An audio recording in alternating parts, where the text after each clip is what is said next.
En este video vamos a hablar de las fuerzas intermoleculares. Comenzamos repasando los tres estados de la materia. Todas las sustancias pueden existir en estado sólido, líquido y gas. Como se muestra en esta figura, la letra A representa el estado gaseoso, la B representa el estado líquido y la letra C representa el estado sólido. La diferencia que existe entre los tres estados es la distancia que media entre las moléculas. Como vemos, en el estado sólido las moléculas se mantienen juntas, se mantienen unidas de forma ordenada con escasa libertad de movimiento porque están vibrando en sus posiciones. En el caso del líquido, están más cerca una de otras sin que se mantengan en una posición rígida, por lo que pueden moverse, y en el estado gaseoso, las moléculas están separadas entre sí por grandes distancias comparadas con el tamaño de las moléculas mismas. En esta figura podemos observar las propiedades características de los gases, los líquidos y los sólidos.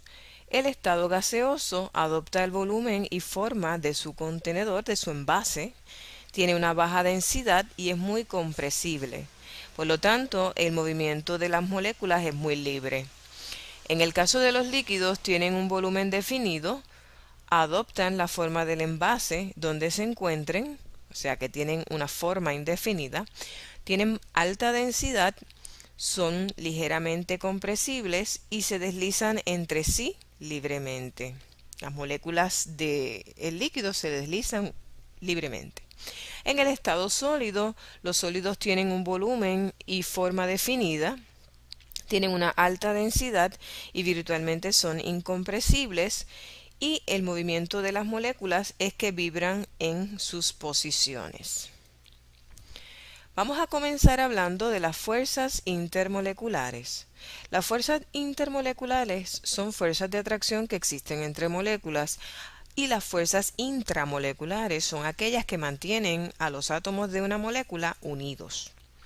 Si podemos comparar la diferencia entre ambas fuerzas de atracción, vemos que para las fuerzas intermoleculares, en el caso de una molécula, o sea, un mol de agua, se requieren 41 kilojulios para poderla evaporar y 930 kilojulios de energía para romper los dos enlaces oxígeno-hidrógeno que existen en un mol de molécula. O sea, requiere una energía mayor. En términos generales, las fuerzas intermoleculares son mucho más débiles que las fuerzas intramoleculares. La primera fuerza que vamos a discutir es la fuerza dipolo-dipolo. La fuerza dipolo-dipolo son fuerzas de atracción entre moléculas polares, es decir, entre moléculas que tienen unos momentos dipolares. Vemos en esta figura la orientación de las moléculas polares en un sólido. Tienen una distribución asimétrica de electrones y la parte positiva de una molécula va a sentir atracción por la parte parcialmente negativa de la otra molécula. La segunda fuerza es la fuerza ión-dipolo. En la fuerza ión-dipolo es la fuerza de atracción entre un ión y una molécula polar. Vemos en este ejemplo al catión de sodio. Los cationes, recordemos que son especies que se forman cuando el átomo neutral pierde electrones. Ese catión positivo que se forma al perder el electrón, en la fuerza ión-dipolo va a sentir atracción por la parte negativa de la molécula polar. En el caso del ión yoduro, el ión negativo se forma cuando el átomo neutral gana electrones y forma el anión. Esa carga negativa va a sentir atracción por la parte positiva de la molécula polar. Aquí vemos la figura donde representa iones con cargas diferentes, iones positivos con diferente carga. Mientras mayor es la carga de ese ión, mayor es la fuerza de interacción ión-dipolo. La segunda fuerza que vamos a discutir son las fuerzas de dispersión. Las fuerzas de dispersión son para moléculas no polares, o sea, vamos a ver que existen moléculas no polares. En el caso de la molécula no polar, pues podemos tener una distorsión breve en la molécula porque tiene sus electrones y tiene una carga positiva. Debido a esa posible distorsión que puede ocurrir en las moléculas no polares, se forma lo que se conoce un dipolo inducido. Eso significa que las fuerzas de dispersión son fuerzas de atracción que surgen como resultado de dipolos temporales inducidos en átomos o moléculas. Es esa separación de cargas positiva y negativa que se debe a la proximidad de el ion o la molécula polar. Aquí vemos el ejemplo del dipolo inducido y lo que habíamos mencionado. Si yo tengo un catión y tengo una molécula no polar que puede tener un momento inducido, o sea, formar un dipolo inducido, esa atracción me forma una interacción dipolo inducido. Y vamos a tener la interacción del catión con la parte parcialmente negativa formada en ese dipolo temporero. En el segundo ejemplo podemos ver la interacción dipolo-dipolo inducido. Esta representaría la molécula polar, el dipolo, y la molécula no polar, que sería el dipolo inducido de la molécula. Y la interacción positiva y negativa, esa atracción es la interacción dipolo-dipolo inducido. Aquí podemos ver la interacción entre dipolos inducidos. Este tipo de interacción es responsable de la condensación de los gases no polares. Y son patrones que existen momentáneamente, o sea, al instante, o sea, por la interacción y esa posible distorsión momentánea de las partículas de la molécula. La fuerza de dispersión mayormente está bien relacionada con la polarización, y esa polarización es la facilidad con la que la distribución del electrón en el átomo o la molécula puede ser distorsionada. Va a aumentar con el número de electrones.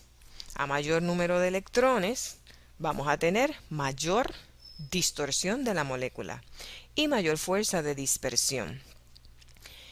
Cuando las moléculas con mayor masa molar tienen mayor número de electrones, esas fuerzas de dispersión van a aumentar.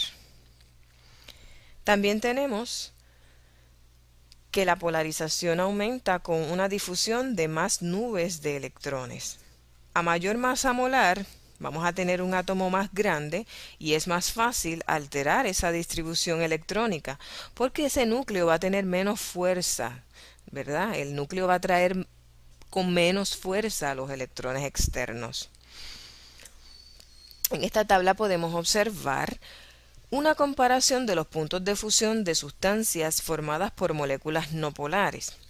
Como podemos observar, a medida que aumenta el número de electrones en la molécula, aumenta el punto de fusión.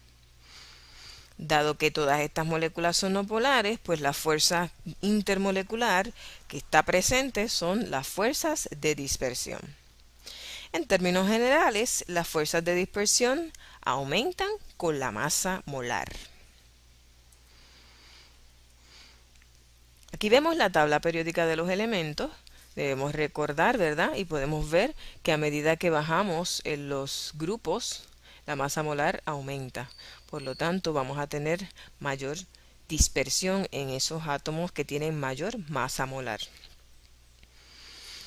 ¿Qué tipos de fuerzas intermoleculares existen entre las siguientes moléculas? En el primer caso, HBr es una molécula diatómica. Está formada por dos átomos diferentes y la electronegatividad de estos átomos es diferente. Por lo tanto, el que tenga mayor electronegatividad va a tener mayor habilidad para retener el par de electrones que está compartiendo. HBr tiene una molécula donde donde bromo es más electronegativo y el par de electrones que comparte con el hidrógeno va a estar más tiempo con el átomo de bromo.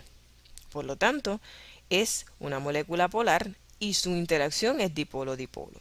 Pero también aunque es una molécula polar, tiene electrones y una de las fuerzas adicionales intermoleculares que va a tener es la fuerza de dispersión, porque la fuerza de dispersión existe en moléculas polares y no polares. En el segundo caso tenemos a metano. Metano es una molécula poliatómica donde es no polar porque todos los enlaces son iguales. No tenemos un elemento que atrae más un par de electrones hacia él. Al ser no polar, la única fuerza que va a tener intermolecular es la fuerza de dispersión. En el caso del dióxido de azufre, podemos ver que es una molécula polar. En esta figura vemos que su estructura presenta que el átomo central azufre tiene un par de electrones. Ese par de electrones le da una carga parcialmente negativa a esa región de la molécula. Y yo voy a tener una separación de cargas en esa molécula. De manera que al ser polar va a tener una fuerza dipolo-dipolo, además de presentar la fuerza de dispersión.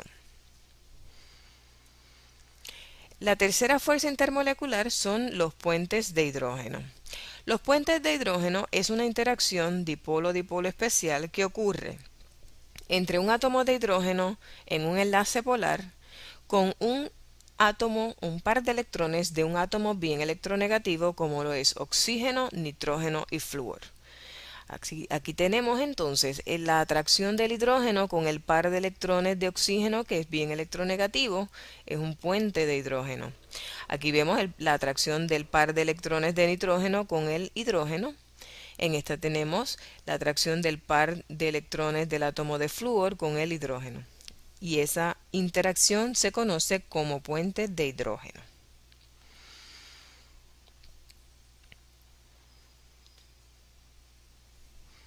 Para que exista un puente de hidrógeno, la atracción tiene que darse entre el átomo de hidrógeno y existir un elemento bien electronegativo como nitrógeno, oxígeno y flúor. Bien, vamos a ver el siguiente ejemplo y luego volvemos a la tabla periódica. En el caso de la siguiente figura, vemos que por qué se considera al enlace puente de hidrógeno una interacción dipolo-dipolo especial. Si observamos la gráfica, vemos en el caso de los elementos del grupo 4, la última línea, que tiene hidrógeno enlazado a carbono, silicio, germanio y estaño.